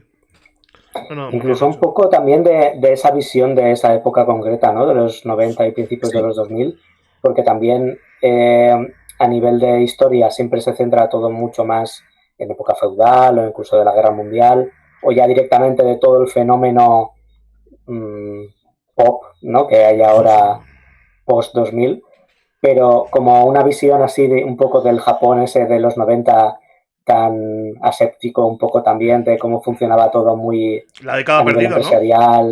¿No? Sí, no. Sí, esa parte ya no sé si se ve tanto, pero quiero decir, de cómo era el Japón de esa época, también lo traslada muy bien Alper. No, pero está bien porque además es justamente finales del periodo Showa, o sea, al acabar el periodo Showa, es algo empieza que Heisei, más ¿no? adelante, la Heisei, esa parte no está muy... Sobre todo en castellano. Como esto ya lo hemos vivido, esto no hace falta contarlo, ¿no? Exacto, sí. No es una cosa que se mire en detalle. Claro, habrá muy pocos libros, digamos, de testimoniales o incluso a nivel histórico que cuenten cosas de cierta enjundia justo de ese periodo, ¿no? Porque así como pueden haber bastantes libros de pues, la famosa burbuja económica japonesa de los 80 o del milagro económico japonés de esas 2 décadas, ¿no? Brutales de crecimiento de los años 60, ya los 50 también, ¿no? Pero sobre todo 60 y 70 ahí pasaron casi de un país digamos derrotadísimo y arrasadísimo a una potencia mundial de primer orden, ¿no? En solo 2 décadas. Sí.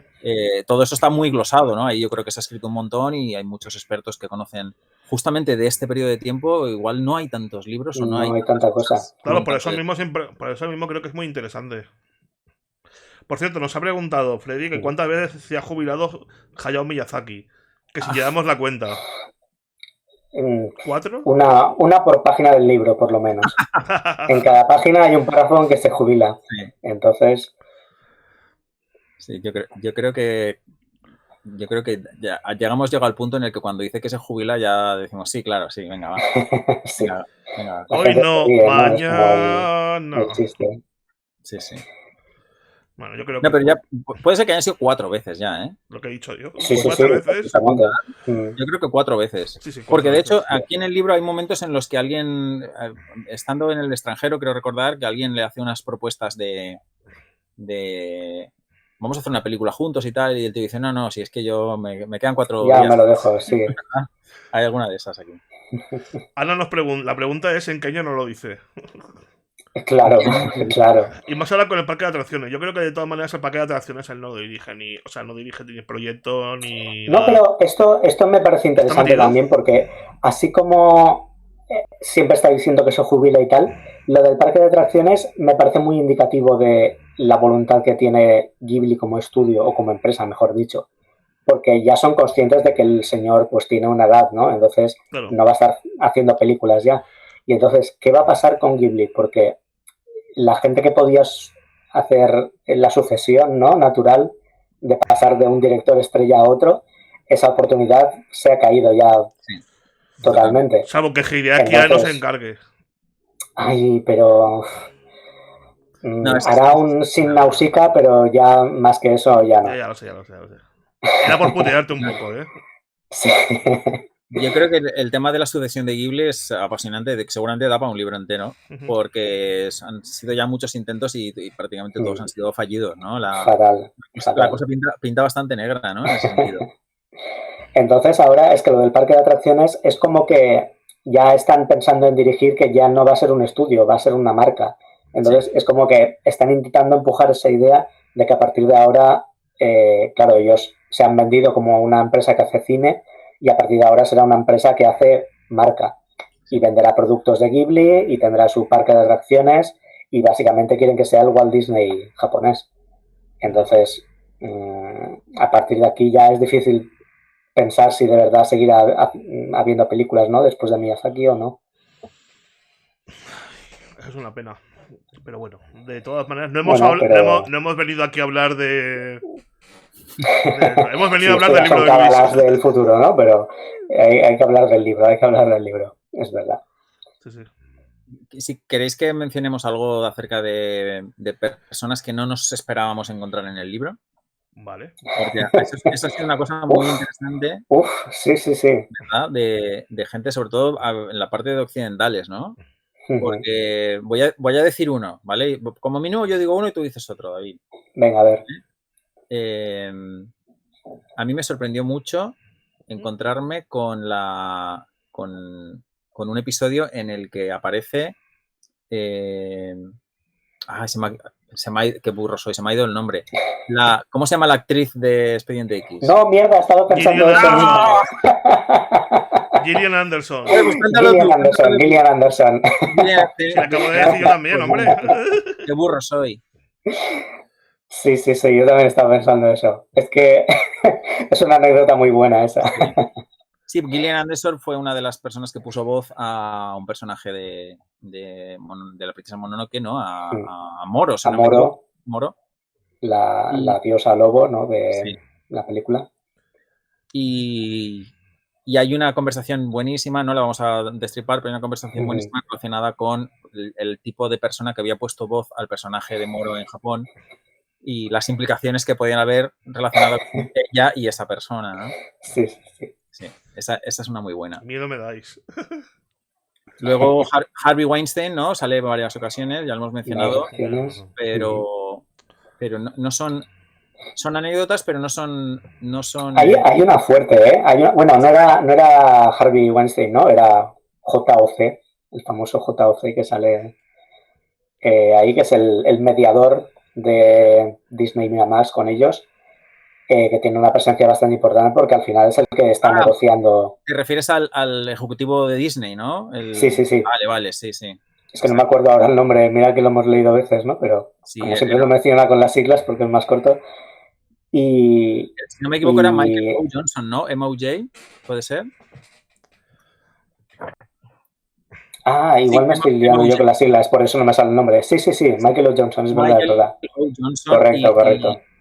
Y como Alpert es antiguo empleado de Disney, le conocía ya previamente, él le menciona con el nombre con el que todos los empleados de Disney le conocen, que es MOJ. Entonces aparece en el libro como MOJ, ¿no?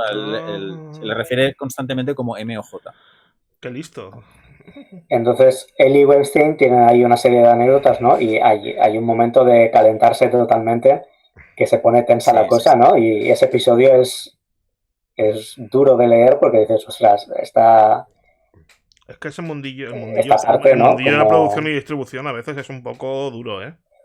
Sí, eso se trata mucho, y de hecho mi alternativa aquí era mencionar al presidente de Studio Punch, ¿se llama? No. Los europeos, son los europeos que luego compran los derechos de Ghibli, ¿no? Sí, Van Sant, ¿verdad? Creo que se llamaba. El francés, ¿verdad? El francés que compra los derechos, sí. Pues este hombre está muy bien porque luego ha sido la relación que han tenido para poder distribuir, ¿no? Todo el cine de Ghibli aquí en Europa. Y claro, lo comenta como una cosa así de paso, de sí, bueno, nos reunimos, tal, y cuenta un poco cómo fue la cosa, pero es un tío que si no sabes muy bien de qué va el tema, parece que no tenga mucha importancia, pero ese hombre ha sido clave en que nosotros aquí podamos ver las películas, ¿no? Entonces, también totalmente. Es muy curioso ver cómo se llegó a ese proceso de traerlo aquí. Por cierto, Freddy nos ha dicho que siempre nos quedará Estudio Ponok, como estudio sucesor a Steve Visual de... No voy a decir nada aquí. A ver... David, era Wild Bunch, la empresa Wild Bunch, muy bien. Sí. Lo de Bunch me salía, pero... Era Van Sant Maraval. Maraval, muy bien. Maraval. Sí. Que Maraval ahora tiene relación con Ponok, justamente, ¿no? Entonces también son los que están un poco trayendo aquí el tema. Básicamente es el que se ha encargado de que funcione el tema de las películas de Ghibli fuera de América, ¿no? Porque si no hubiera sido por Disney, o sea, al revés, si hubiera sido por Disney, aquí ya no hubiéramos visto nada. Sí, Ya. de hecho, es una de las revelaciones más interesantes del libro, que no lo vamos a hacer aquí para que la gente lo pueda ver directamente, pero es exactamente lo que tú estás contando. No somos conscientes de hasta qué punto estuvimos casi al borde de quedarnos sin Ghibli en Occidente. Cerquísima. Sí, Bestial, fue bestial. Yo tengo además que añadir que esto es una anécdota ya personal, pues por la parida, de que yo he estado en una reunión sentado con Vincent Maraval cuando trabajaba cuando trabajaba en televisión en Madrid. Estuve 3 años en Canal Plus, en Canal Satélite Digital, y justo era un canal así que se llamaba Canal C, que era de pues, nuevas tecnologías y tal, y emitíamos anime. Entonces, como yo era el pavo de la oficina que sabía algo de anime, estuve en las reuniones en las que se compraba material para luego en la emisión, y en una de ellas nos vendía el material. Entonces me lo presentaron. O sea, no hablé con él de nada, pero vamos, que me lo han presentado, le he estrechado la mano y he estado con él en una mesa. Impresionante. Entonces yo te he dado la mano a ti, que se la has dado a Maraval, que se la ha dado a Alpert. Por tanto, Alpert y yo somos ya íntimos amigos. Esto, bueno, según fantástico. Mucha gente, sí. Muy bien, muy bien. Bueno, pues oye, nada, ¿alguien no sé... tiene alguna pregunta? Lo digo a la gente que en el chat. ¿Alguien tiene alguna pregunta para Luis? ¿Alguien tiene alguna pregunta para David? ¿Alguien quiere que nos callemos? Voy a leeros la contra, mientras tanto, ¿vale? Así la gente se la piensa. Lo digo porque y una última cosa solamente. Un segundo. Sí. ¿Alguien quiere comprar el libro? Que vaya a Goki Tienda. Todos, por favor. Algo que tienda o a Taquetombo, la tienda de Taquetombo Books. Exacto, también. ¿Vale? Las dos funcionan perfectamente y además que nos pueden comprar. Como es proyecto conjunto, las dos empresas, digamos que nos animáis a seguir con proyectos de este estilo, si no os lo compráis. Os leo, ¿vale? En estas memorias empresariales, el autor describe cómo fue trabajar en Estudio Ghibli, el estudio de animación más importante de Japón, bajo la batuta del genial Hayao Miyazaki. Steve Alpert era el único extranjero en el estudio y en su empresa matriz, Tokuma Shoten, y desempeñó un papel esencial cuando las películas de Miyazaki despegaban internacionalmente. Alpert narra anécdotas tan curiosas como el transporte de pesadas latas de película que contenían La princesa Mononoke hasta Rusia y California, un encuentro con un Harvey Weinstein furibundo, los roces con Disney o el éxito cosechado en los Oscar con El viaje de Chihiro. El retrato que traza de Miyazaki, de Toshio Suzuki y del brillante pero hosco ejecutivo Yasuyoshi Tokuma evoca el esfuerzo y la calidad artística que hicieron de las películas de Ghibli obras excelentes.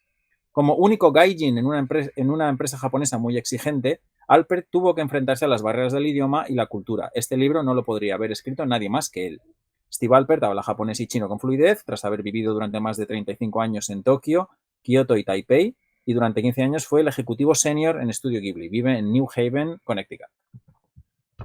Bueno, Freddy nos ha dicho esto es lo que María me dijo, arréglalo que está fatal. Y porque lo voy a traducir así un poco a prisa corriendo, y se supone que es uno de los textos más importantes a la hora de conseguir que te lleves el libro a casa cuando te encuentres en la librería, ¿no? Entonces, voy a leerlo para ver si consigo que es como si virtualmente estuvierais en una librería y hubierais leído la contra.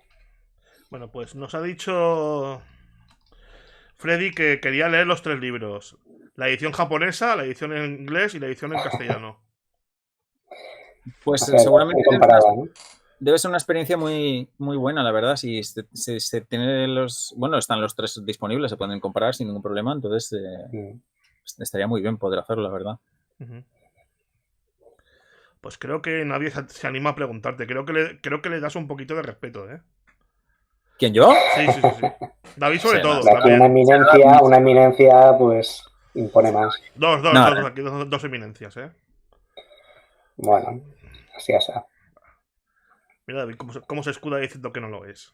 Qué mala persona. Claro, puedo decirlo. Pues ahora lo ideal sería una segunda parte del libro, pero esto ya lo veo más difícil. Y que el canal C2 puntos era la caña. La verdad es que tuvimos ahí unos momentos interesantes. Tendremos que crear un canal de ese tipo. Voy a aprovechar que tengo aquí a David para hacerle yo unas pequeñas preguntas. Yo quería preguntarte, quería preguntarte, revisando este libro, ¿tuviste algún momento de decir, ostras, cómo me gustaría escribir sobre esto? De algunos aspectos que se mencionen aquí en este libro. Muchísimas veces, pero en verdad mi mayor revelación con este libro ha sido la figura de Tokuma, ¿no? Porque es un tío que siempre ha tenido como un halo ahí de enormidad, ¿no? O sea, cuando leía sobre él, era como esos reyes que aparecen a veces en películas muy pomposos, muy grandilocuentes, ¿no? Sí. Y lo ves aquí y efectivamente es así. Y me parece un tío que es que podrían hacer una película sobre él porque es que da para muchísimo, ¿no? Con todo lo que cuenta Alpert.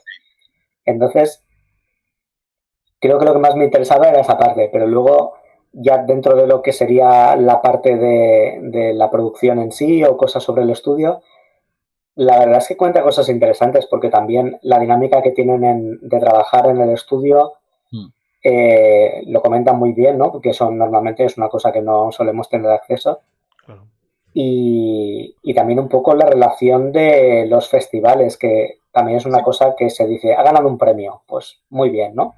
Pero toda esa dinámica que hay de cómo el estudio tiene que hacer todo ese proceso, ¿no? Para poder aplicar al premio y tal, y cómo luego esa organización, cómo se mueve para que esas personas vayan allí, hagan todo el paripé, ¿no? De la entrega de premios. Claro, todo esto también es interesante porque ya no es una cosa que sea única de Ghibli. Ahora cada vez hay más anime que llega a estos festivales, ¿no? Entonces también es un poco que da la idea de cómo se vive esto para esa gente que está haciendo esas películas. Entonces, esa experiencia me parece que es muy, muy educativa, ¿no? Entre comillas, de cómo funciona todo ese mundillo. Y como es una cosa a la que no solemos tener acceso, pues me parece que también es algo que se puede destacar de este libro, ¿no? De cómo te cuenta esas cosas que normalmente están al margen de todo que es el tema de producción, ¿no? Que es lo que vemos más a menudo. De hecho, la crónica de cómo de en qué consiste asistir a los Oscar, que te inviten a los Oscar para que posiblemente te lleves un premio, aquí está descrito de una forma súper personal y muy detallada, ¿no? Hay una serie de detalles que yo, vamos, tampoco es que yo sea muy fan de los Oscars, pero es la típica cosa que pues en los años en los que te vas haciendo cinéfilo y tal, pues siempre pues la porra, ¿no? La lotería y tal, y te quedas hasta las tantas de la noche y fijaos que tantos años en los que hemos hecho ese tipo de cosas y había un montón de detalles relacionados con una ceremonia tan famosa y tan importante como los Oscar que yo no los desconocía no sabemos, ¿no? Absolutamente por completo, ¿no? Los entresijos de cómo es asistir a la gala, aquí se explican súper bien. Es que eso lo hace con muchas cosas. Normalmente tú conoces algo que es el frente, pero él te está contando todo lo que hay entre bastidores. Claro. Entonces toda esa información es muy interesante porque nunca podrías haber tenido acceso a eso en realidad. Totalmente.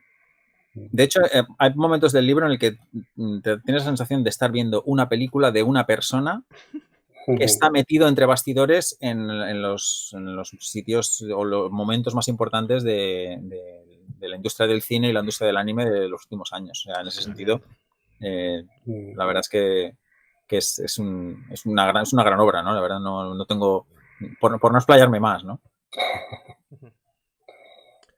Entonces, ¿no tienes ninguna pregunta más a David, Luis? Para David, sí, yo, vamos, con David podría estar... Pues no, socorro.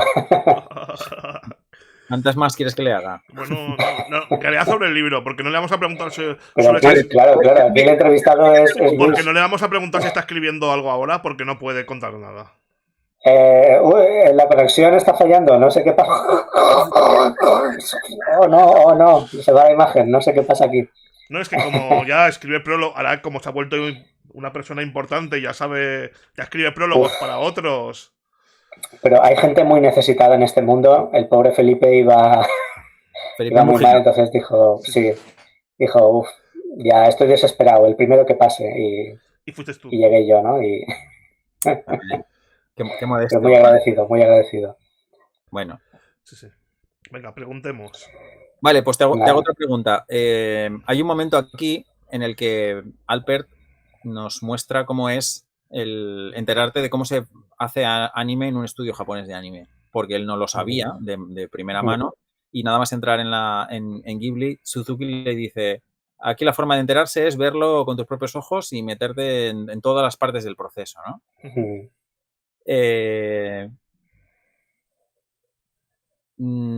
Tú conocías, porque yo no lo conocía, ¿tú conocías esto de que los expertos en color se ven la imagen en blanco y negro y hablan del color con los números?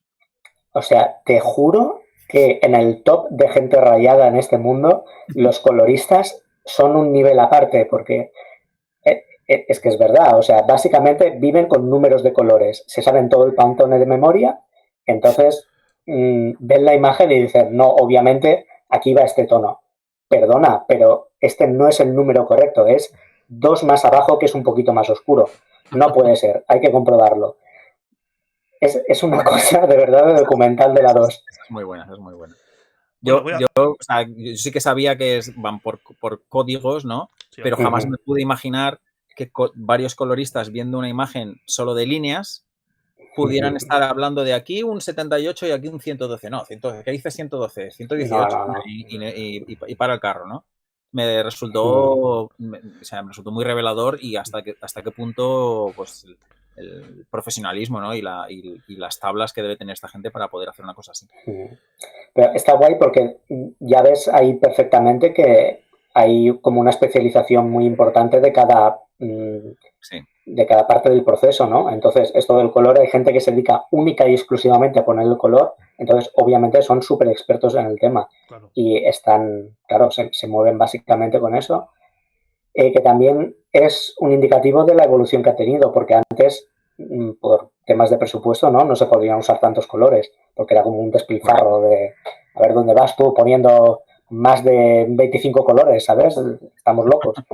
Pero, claro, con el cine y la influencia también un poco de Disney, ¿no? De que era como el tope de calidad para los japoneses. Entonces, poco a poco se ha ido extendiendo eso y dentro de los estudios, pues la gente también ha ido creciendo el nivel y esto lo refleja muy bien Alpert cuando comenta esto de los colores. De hecho, por lo que hablábamos de esa época tan concreta, interesante, ¿no? De esa década o ese cambio de milenio, hay varios momentos en este libro en el que se hace mención explícita, incluso un desarrollo relativamente técnico de cómo fue todo el asunto de la digitalización de la producción de anime. Sí, porque Estudio Ghibli fue uno de los últimos, si no el último estudio japonés de animación donde se seguían pintando los acetatos a pincel cuando ya prácticamente en todos los sitios se pintaba con ordenador, ¿no? Entonces, hay descripciones bastante interesantes en el libro de cómo finalmente se sucumbió a la presión. ¿Cuál fue la primera película de Ghibli con el tintado digital? ¿Dime? ¿Cuál fue la primera película de Ghibli con el tintado digital? Si no me equivoco, en Mononoke ya había algunas escenas. Sí, Mononoke tenía escenas digitales. Con efectos digitales que entiendo que quizás se llegaron a pintar, pero no te sabría decir, ¿eh? De forma sustancial, ¿no? Sí. Mononoke sería la primera.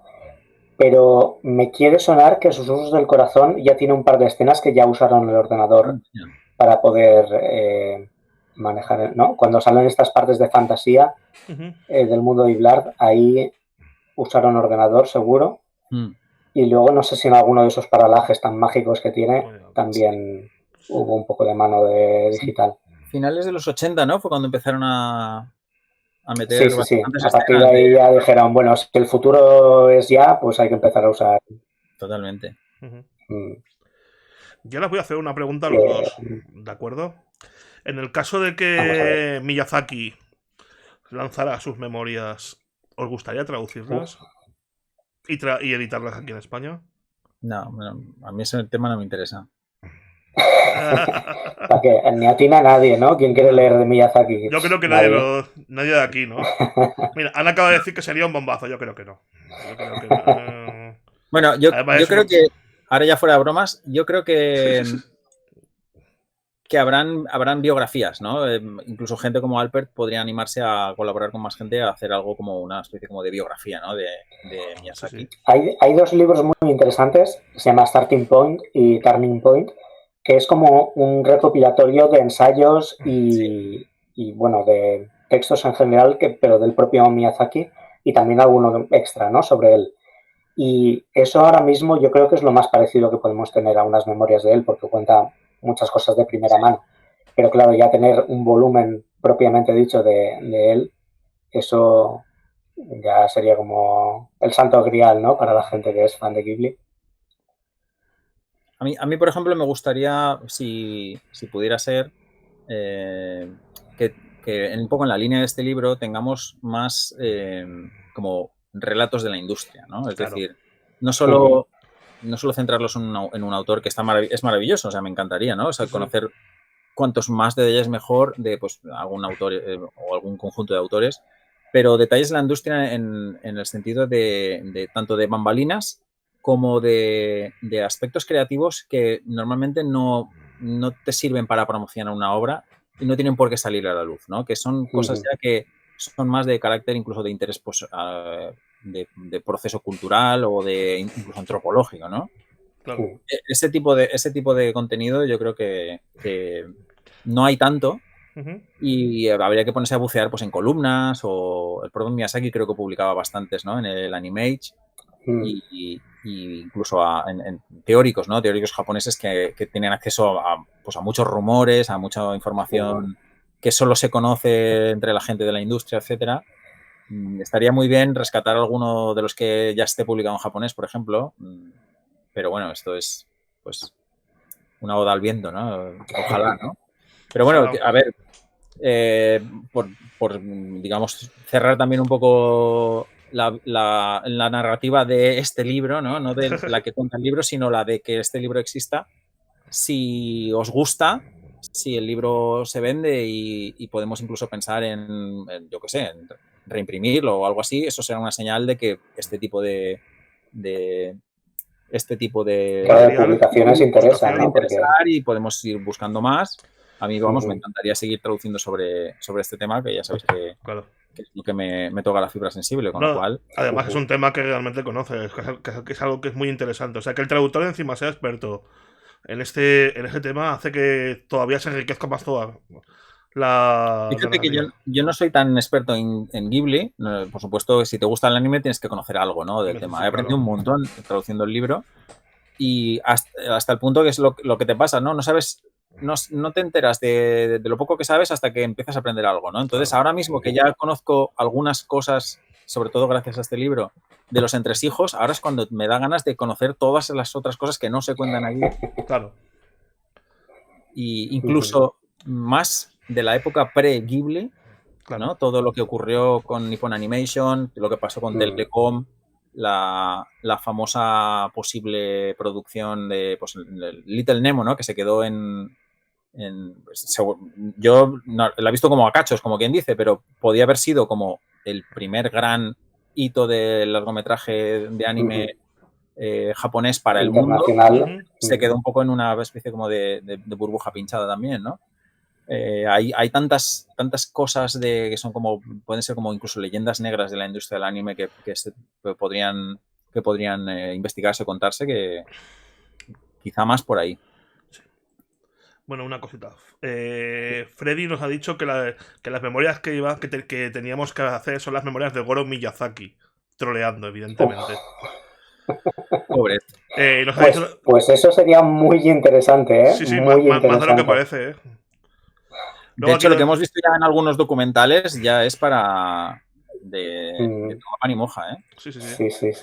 La relación tan tremenda que tienen, o incluso falta de relación, por decirlo de alguna manera. Más bien falta de relación, aunque yo creo que se ha arreglado más ahora. Lo que pasa es que han intentado, como ya estaba ese conflicto ahí, ¿no? La gente ya sabe que se llevaban mal y tal. Ahora es como que han hecho las paces, pero cada uno va por su lado. Entonces aquí no pasa nada, ¿no? Ya están contentos entre ellos. Pero claro, ahí detrás hay una serie de cosas que tela. Y ojo, porque Goro ha entrado en escena desde hace muy poco, en verdad, ¿no? 15 años, 20 casi. pero él ha vivido el proceso de muchas películas, entonces ahí detrás, incluso antes de que Ghibli fuera oficialmente Ghibli, él ya estaba al lado de su padre viendo todo eso y alguna cosilla ha comentado a veces. Entonces sería muy interesante ver esa visión desde fuera del estudio, ¿no? Sí, sí. De cómo se iban haciendo las cosas. Bueno, nos ha dicho Ana que nos tiene que abandonar porque tiene que ir a sacar a su perrita. Lo sentimos ¿O no? mucho, Ana, sí. Luego también nos ha dicho Freddy que Ponio dio por zanjado el enfado de ellos dos. No creo que todavía no del todo. No, fue la de la colina de las Eso amapolas. es lo que te iba a decir, sí, sí. ¿No? Ahí sí que ya Y menudos sentaron el halagos hacha de de Hayao guerra. Miyazaki a Goro con su última película. Bueno, El un niño poco protagonista está preparito, basado en creo su yo, hijo. en Ponio, sí, sí. Pero eso era como, no, que en verdad somos buenos, hemos tenido una pequeña riña, ¿no? Mira, que yo lo quiero mucho. He basado al personaje en Yo es mi que a pequeñito. Miyazaki lo veo como un Bueno, Fernando Fernández Gómez japonés. ¿tú sabes cómo lo llama Mamoru Oshii, ¿Cómo lo llama? el de Ghost in the Shell? Sí, sé quién es. Lo llama Kremlin-san. No me, Kremlin-san. no me extraña. Kremlin-san.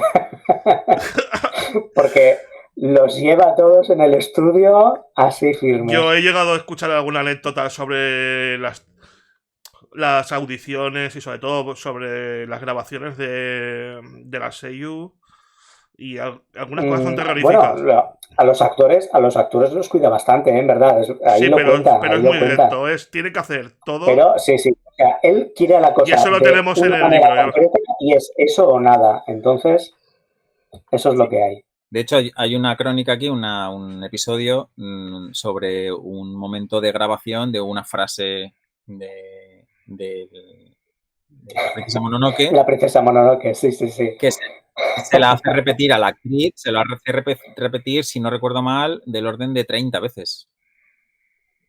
Alegremente. Y seguramente me quede corto, no voy a ponerme a mirar porque seguramente me tardaría en Por encontrarlo. ahí, Pero la Sí, cosa. no, sí, me lo creo, porque es que además... Sí, sí. E incluso, según he escuchado, no sé si será verdad, que muchas veces lo que hace es... Bueno, lo que se ha hecho en alguna película es utilizar al mismo actor de voz para tomar los movimientos para después animar sobre encima. O sea que eso es perfeccionismo a estado puro. Pero eso es una técnica más habitual en Estados Unidos, en realidad. Sí. Pero como en anime la animación limitada lo que pide es hacerlo todo rápido, pues no se usa tanto. Pero Miyazaki sí que en alguna escena concreta que dice, esto tiene que clavarse, ¿no? Tiene que ser perfectamente la sincronía entre voz y movimiento. Sí, la sincronía labial. Entonces ahí sí que se emplea más. Takahata sí que usaba eso más, por ejemplo. Takahata era más mirado en ese tipo de cosas y creo que era con Recuerdos del Ayer. Sí, Recuerdos del Ayer. Lo que hizo fue grabar primero todos los diálogos y luego animaron. Porque así incluso algunos movimientos que hacen los personajes los sacó de la interacción entre los propios actores, ¿no? Muy bien. Entonces había un poco más de sinergia ahí entre todos esos elementos. Muy bien. Pero Miyazaki con eso, él prefiere ser él el que marca el ritmo y todo lo que pasa en pantalla y luego ya pues se aplica sobre eso. Bueno, si queréis, para ir cerrando ya, os voy a contar la anécdota de que aquí en casa estamos viendo Mujercitas. Sí, sí. La serie de Nippon Animation que alguien grabó de Antena 3 en su momento en VHS y la ha subido a YouTube. Entonces la estamos viendo porque está ahí. Y cuando llevaba varios episodios dije, es que estos dibujos me suenan un montón. Y lo miré y eran de Toshifumi Kondo, el director de animación el director de Susurros del Corazón, ¿no? Entonces, más que pues como estabais mencionándolo, voy a contar la anécdota porque es una cosa que recomiendo porque muchas de estas están en YouTube, incluso son canales oficiales, ¿no? De Planeta y tal. Tenemos ahí Marco, tenemos el perro de Ana, Flandes, de las dejas verdes también. Está Heidi, está alguna más ahí por en ahí. El canal de RBA también tienes algunas, no son de Nippon, pero sí que también tienes un montón de cosas para ver. Y claro, son, o sea, Ana de las Tejas Verdes, correcto, la que han mencionado. Mm. Ana de las Tejas Verdes es una, yo la pongo ahí muy arriba, es Es un buena, pepino, muy es un buena. pepino de serie. una pues, casi obra maestra de anime televisivo. Hay Mm. algunos episodios que son sobrecogedores, de verdad. Yo he llorado de Y- pequeño con ella, O sea, muy, muy buena. Y ahí trabajó, bueno, ya sabemos que ahí coincidieron cerebrazos, ¿no? Porque creo que Tomino hizo muchos de los storyboards de esa Tomino, serie. exacto. Miyazaki también hizo composición de imagen. Takahata dirigía Takahata, director. los episodios, o sea, Sí, sí, sí. hay Ahí mucho se anime ahí mezcló gente importante. y mucha gente ni siquiera sabe que es anime. Se piensa que son las típicas series basadas en novelas infantiles Claro. de la infancia. También es que en esa época, claro, lo que iba llegando, pues decían coproducción con Italia o con quien sea, y te quedabas con que era un producto europeo y ya está. De hecho, yo te quiero vender la idea de una especie de libro de ese periodo, ¿no? De proto-Ghibli, ¿no? Todo lo que hasta que se funda el estudio, ¿no? Hacen Nausicaa y todo eso. Toda esa parte anterior, ¿no? Que creo que está... Hay Álvaro López y... bueno, ahí en Diablo ya sabes que tienen chorrocientos libros, ¿no? Dedicados al anime. Pues Álvaro y Marta García Villar tienen uno que es antes de Mi vecino Miyazaki, que era de todas estas producciones anteriores en las que trabajaron ellos. Entonces está guay también porque no es tan profundo como podría ser un ensayo de estos que salen ahora en Estados Unidos, ¿no?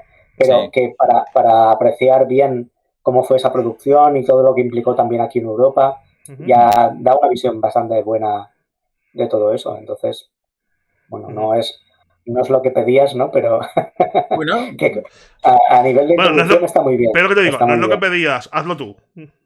Hazlo tú, claro. Mira, Manu Guerrero ha dicho que... O sea, Manu Guerrero, perdón. Freddy Calm ha dicho que Manu Guerrero es una enciclopedia viviente sobre anime coproducido en esa época. Porque tenemos que invitarlo es el otaking aquí en España. Él lo sabrá al dedillo. Sí, lo tiene muy controlado. Bueno, y ahora si queréis... Tú, Luis, escuchaste la entrevista a Claudio Bierboim, ¿no? Esa que hizo, que contaba cosillas. En la radio. En la radio. Sí, la escuché. Además, la pillé totalmente de casualidad. Que le habían invitado a la radio y se puso a contar sus batallitas de Japón. Sí, totalmente.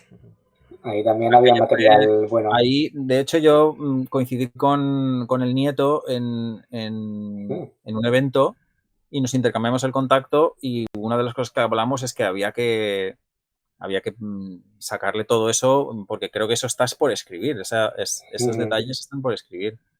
Entonces, igual es algo que vamos a tener que hacer tú y yo o algo así, ¿no? Porque si no... Vaya, hombre. No, pero tienes que hacerlo, David. No, pero... Madre mía. Pues sobre todo toda la parte de que yo no sé si es para un libro o es para un artículo o algo así, pero toda la parte del anime español, ¿no? Sí. Metido dentro del contexto mayor de todas las coproducciones que se hicieron, donde pues Pasta Europea ayudó a que se produjeran todas esas series en Japón, pero yo qué sé, simplemente porque se conozcan más entresijos o incluso podamos sacar a la luz materiales de producción de Roy el Pequeño y de D'Artagnan, de Willy Fogg y ya sabes, creo que no sé, o sea, la de Naranjito. Y Marcelino Panivino, que esa ya fue el 2001, me parece. Pues ya sabes, David, para cool. Haz una entrada grande sobre eso para cool. Uf, es que ya hice una para cool. Pero otra de Pero ahora habría que hacerla más grande todavía. Exacto, por eso te lo digo. Te invito.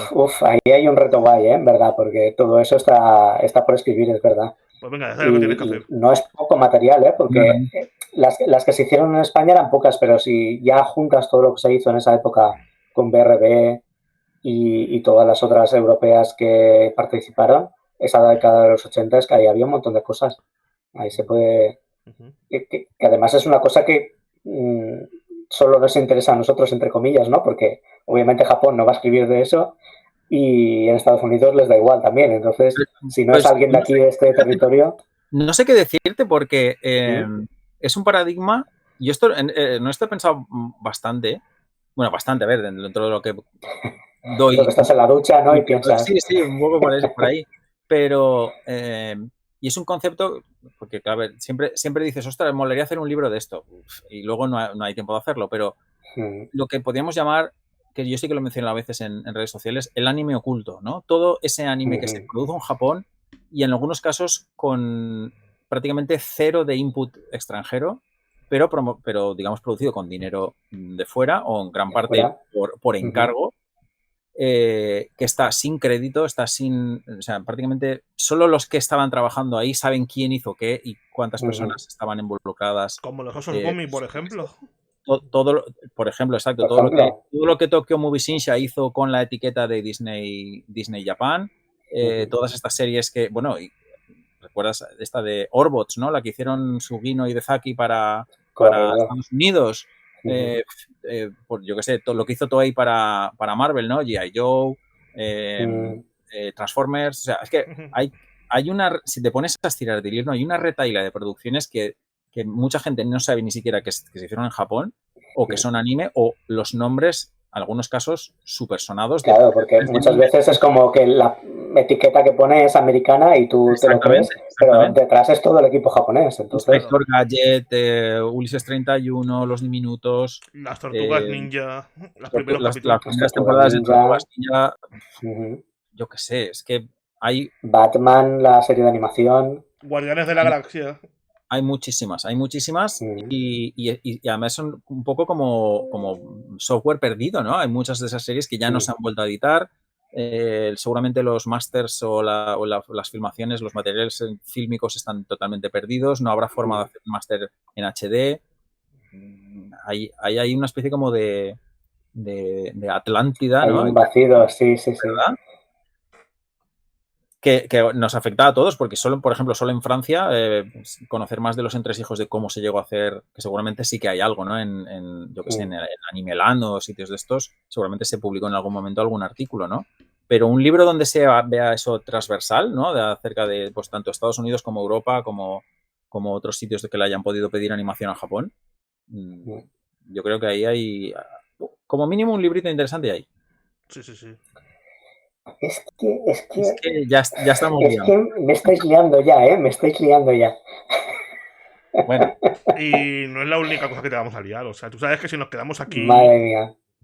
No, pero... Bueno, pero de todas maneras, hemos venido aquí para hablar del libro de Luis. Yo creo que hemos hablado bastante. Creo que la gente, si no tiene ganas de comprarlo, es que ya está perdida. Exacto. O sea, yo no tengo fe en esa gente ya. Sí. Yo, vamos, tanto por la gente que nos está viendo ahora en directo como por la que luego vea toda esta charla en YouTube. Y yo con esto ya me voy a despedir porque ya se me hace un poco tarde. Sí. Vamos cerrando. Simplemente pues daros las gracias por la oportunidad y que yo, vamos, sinceramente, ha salido todo mucho mejor de lo que yo esperaba, tanto la calidad del libro, porque yo no, o sea, digamos que no lo había leído antes de decir quiero traducirlo, pero ya tenía pinta de tener un potencial bestial y ha cuadrado todo por la parte de María, por la parte de David, por la parte de la editorial americana. Entonces, pues nada, que espero que os guste, que lo disfrutéis lo más rápido posible. Y que nos quiten de las manos. Que nos lo quiten de las manos y que sea el primero de muchos parecidos, ¿no? De materiales similares que nos puedan aportar más una riqueza de visión más grande sobre todo lo relacionado con la cultura audiovisual, está en concreto más el anime, pero también a nivel antropológico y cultural, ¿no? De Occidente y Oriente. Yo creo que es un libro que tiene muchas facetas para gustar a un montón de gente. Para mí, ya lo he dicho en redes muchas veces, para mí es el lanzamiento del año por muchos motivos, ¿no? Entonces, sí, justamente ahora, ¿no? Que se está acercando ya el día del libro, que la gente vaya pensando un poco en qué quiere comprar, además de porque este es obligatorio. Este tiene que caer. Pues nada, oye, lo que os he dicho antes, muchísimas gracias, David, muchísimas gracias, Luis. Sé por la parte de ambos, sobre todo, yo sé de la mano de David que tiene un proyecto por ahí secreto que no nos va a decir. Y por el cual está bastante liado. Muchísimas gracias por tu tiempo. Y Luis, yo sé que tú siempre vas haciendo con todo. Muchísimas gracias también por tu tiempo y espero que primero, que la gente haya disfrutado y segundo, que también tú también lo hayas pasado bien en ese tiempo, un poco más de relax. Yo ya sabes que yo con vosotros siempre me paso bien, entonces, Sí. A ver, si queréis, dentro de poco la repetimos con cualquier otro tema. Claro que sí. O si conseguimos pescar a María para hacer la segunda parte de este vídeo, estaría genial. Por supuesto. Pues nada, muchísimas gracias. Muchísimas gracias a todos nuestros oyentes. Bueno, más que oyentes sería... Y espectadores, ¿no? Espectadores, Sí. mejor dicho. Y nada, nos veremos la semana que viene. Todavía no tenemos un tema para hablar. Gracias a todos y... Ha dicho que no ha sido... Bueno, Freddy nos ha dicho que no ha sido para nada interminable. Ha sido más... ha sido de momento el programa más largo de todo lo que hemos tenido hasta ahora. Hardcore nos ha dicho que ha sido muy interesante. Hasta la próxima. Ahora le doy la sorpresa de que esta despedida era falsa y que ahora vamos a hablar una hora más.